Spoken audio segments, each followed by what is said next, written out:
Hello friends, എല്ലാവർക്കും good morning. അപ്പോൾ ഇഷ്ടമാത്രത്തിൻ്റെ ഇന്നത്തെ സൂപ്പർ ഹിറ്റ് വിശേഷത്തിലേക്ക് എല്ലാവർക്കും സ്വാഗതം. അങ്ങനെ നമ്മുടെ ഈഷിത മനസ്സിനെ അമ്മയോട് പറയുകയാണ്, എൻ്റെ മോനെ ഇങ്ങോട്ട് കൊണ്ടുവരണം എന്നുള്ളൊരു ചിന്ത മാത്രമേ എനിക്കുള്ളൂ. അവന് കിട്ടാത്ത എല്ലാ സ്നേഹവും എനിക്ക് കൊടുക്കണം.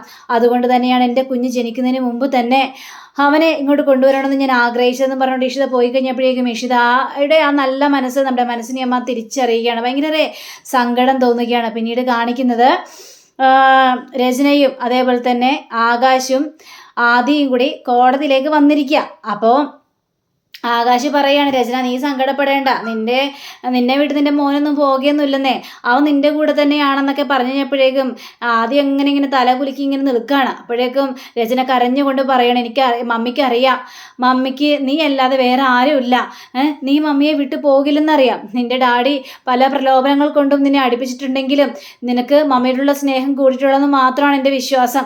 അതുകൊണ്ട് എൻ്റെ മോൻ കോടതിയിൽ ചെല്ലുമ്പോൾ മമ്മിയോടൊപ്പം തന്നെ പോകണമെന്ന് പറയുമെന്ന് മമ്മിക്കറിയാം.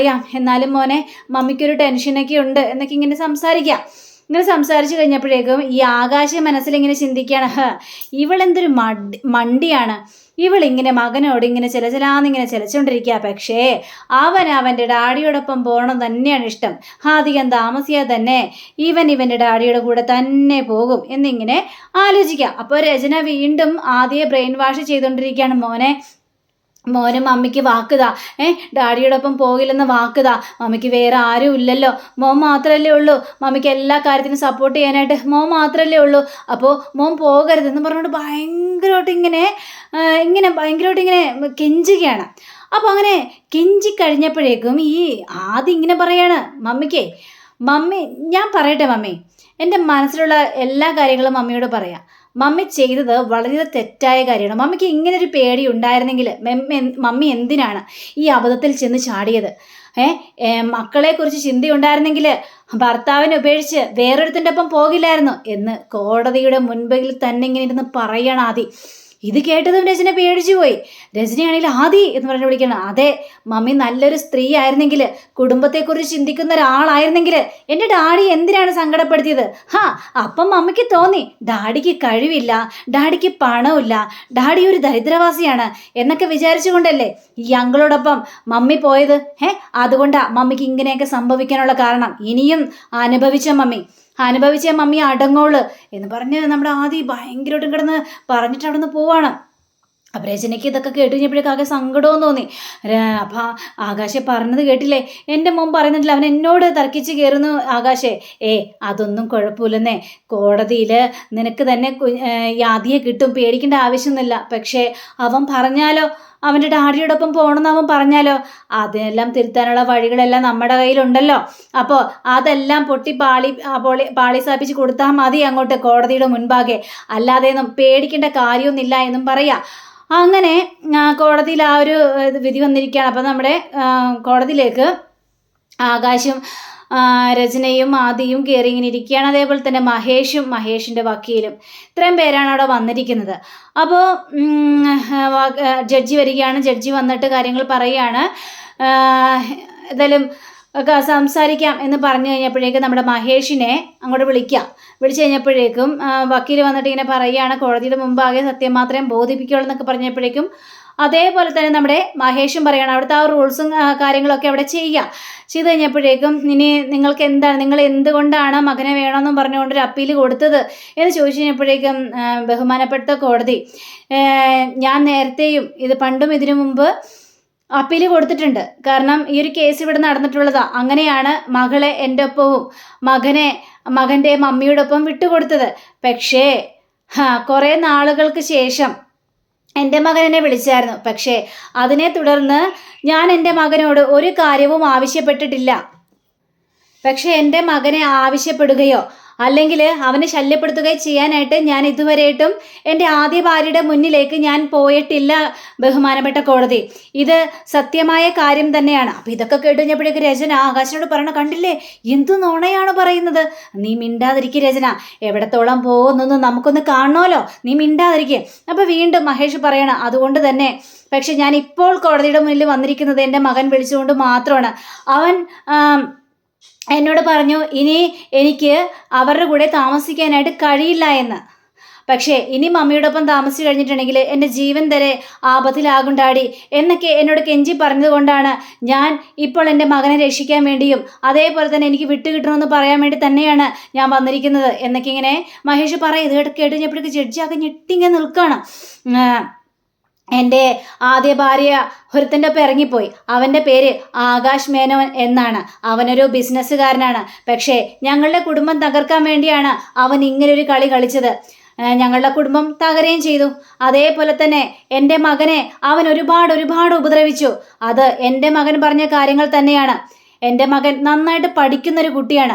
ആ പഠിക്കുന്ന കുട്ടിയുടെ ബുക്കുകളാണ് വലിച്ചെറിയുകയും കത്തിച്ചു കളയുകയും ഒക്കെ ചെയ്തത്. ഇതൊക്കെ കേട്ട് ആകാശം ഒന്ന് വിറച്ചിങ്ങ് നിൽക്കുക. രചനയും കണ്ണും പിടിച്ച് ഇങ്ങനെ നോക്കി നിൽക്കുകയും ചെയ്യാണ്. അതുമാത്രമല്ല കോടതി, എൻ്റെ മകനെ കൊല്ലാൻ വരെ അയാൾ ശ്രമിച്ചിട്ടുണ്ടെന്ന് പറഞ്ഞപ്പോൾ ജഡ്ജി ഞെട്ടിപ്പോയി. ആണോ? അങ്ങനെയൊക്കെ സംഭവിച്ചോ? എന്നിട്ട് ബാക്കിയുള്ളത് പറയൂ. നിങ്ങൾ പറയുന്നത് സത്യം തന്നെയല്ലേ? സത്യമായിട്ടും കോടതി, ഞാൻ പറയുന്നത് മുഴുവനും സത്യം തന്നെയാണ്. എൻ്റെ മകനെ കൊല്ലാൻ വരെ ശ്രമിച്ചതാ. അങ്ങനെ ഗതി കെട്ടിട്ടാണ് എൻ്റെ മകനെ എന്നെ വിളിച്ച് കാര്യങ്ങളെല്ലാം പറഞ്ഞത്. അവനെ എങ്ങനെയും രക്ഷിക്കണമെന്നും പറഞ്ഞുകൊണ്ട് എൻ്റെ കാല് പിടിക്കുകയായിരുന്നു എന്നൊക്കെ അവിടെ പറയാണ്. ഇതൊക്കെ കേട്ട് കഴിഞ്ഞപ്പോഴേക്കും കോടതിക്ക് അത് ഭയങ്കരമായിട്ടൊരു ഷോക്കായി തീരുകയാണ്. ഇത് എന്തൊക്കെയാണ് കേൾക്കുന്നത്? ഒരു കുഞ്ഞിനെ ആക്രമിക്കാനായിട്ട് ശ്രമിക്കുന്നോ? ഇയാളൊക്കെ ഇത് എവിടുത്തെ മനുഷ്യരാണ്? എന്താണ് ഇതൊക്കെയാണോ സത്യങ്ങൾ എന്നിങ്ങനെ ചോദിച്ചു കഴിഞ്ഞപ്പോഴേക്കും ഇവിടെ എനിക്ക് വേറെ ഒരാളെ കൂടി ഇതാക്കാനുണ്ടല്ലോ എന്ന് പറയാണ്.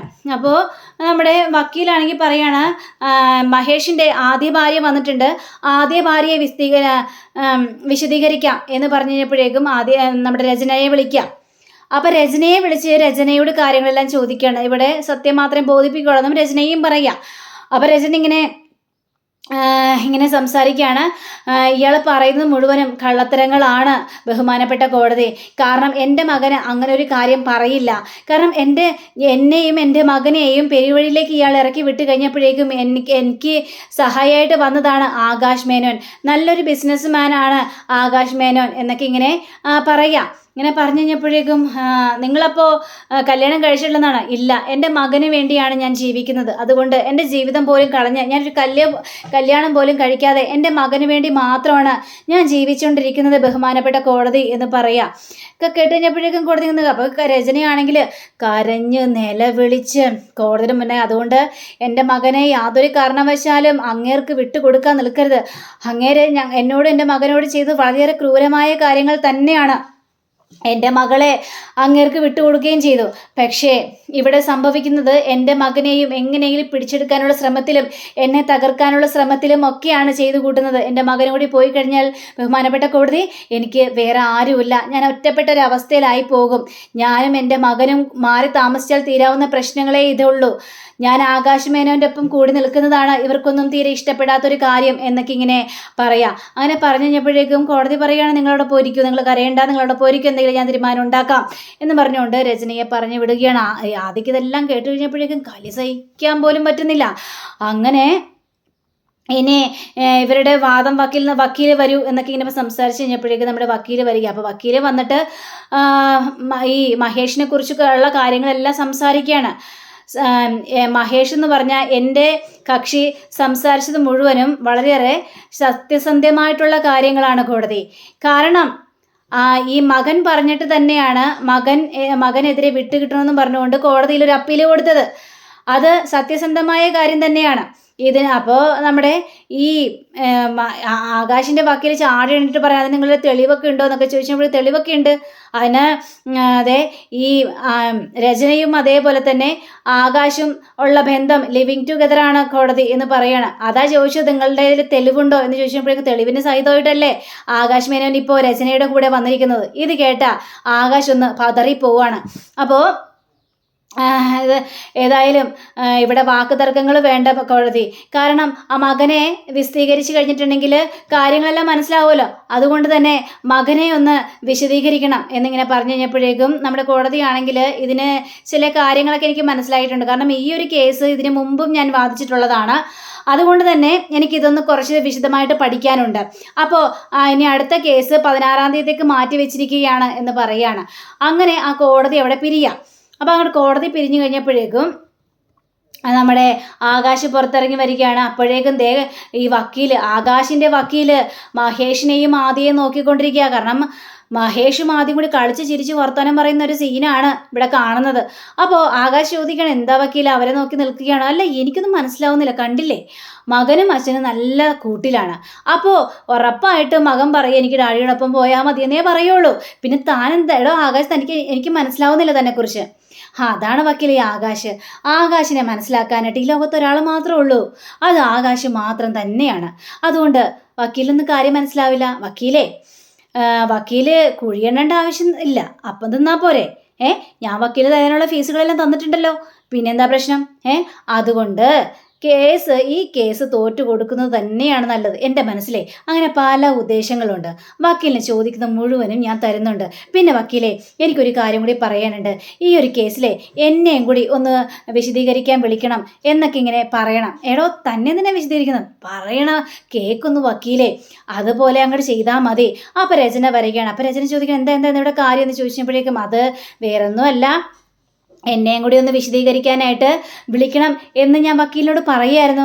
അല്ല വക്കീലെ, കുട്ടിയുടെ അമ്മയായ ഞാൻ വിശദീകരിച്ചാൽ പോരെ? അപ്പോൾ കേസ് നമുക്ക് തന്നെ വിധി വരില്ലേ എന്ന് പറഞ്ഞപ്പോഴേക്കും ഉറപ്പായിട്ട് രചന പേടിക്കണ്ട, രചനയുടെ മകനെ രചനയ്ക്ക് തന്നെ കിട്ടും.